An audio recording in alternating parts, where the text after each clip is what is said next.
Friends, good evening. তো দেখো সূর্য ডুবতেই চলেছে। তো আজকে আমরা চলে এসেছি রন্ডিয়া, দেখতেই পারছো। এই দেখো এই সাইডে জল আর এই সাইডে ফাঁকা।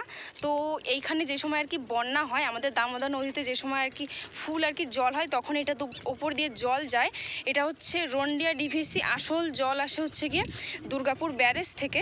তো এই দেখো এদিকে হচ্ছে জল মানে এক করা থাকে আর কি। আর ওই সামনে ব্রিজ আছে, তোমাদেরকে ব্রিজটাও দেখাবো। তো ওইখান থেকে জল ছাড়া হয়। তো এই দেখো এটা হচ্ছে রন্ডিয়া। ওই দেখো ওইদিকে ওই যে দেখা যাচ্ছে ওইখানে হচ্ছে ব্রিজ, ওইখান থেকে হচ্ছে জল ছাড়ে। তো চলো তোমাদেরকে সবটাই দেখাচ্ছি। তো এই দেখো আমরা দাঁড়িয়ে আছি, এর নিচে কিন্তু প্রচুর জল, মানে এইখানে কিন্তু অঠাই জল, প্রচুর জল। তো যে সময় কি জলটা বেশি হয় ওইদিকে ব্রিজ দিয়ে তো জল যায়, আর এখন এদিক দেখো পুরো ফাঁকা, এদিক দিয়েও জল যায়। দেখো এদিক দেখো নিচ দিয়ে সবাই দেখতে আসে মোটর সাইকেল।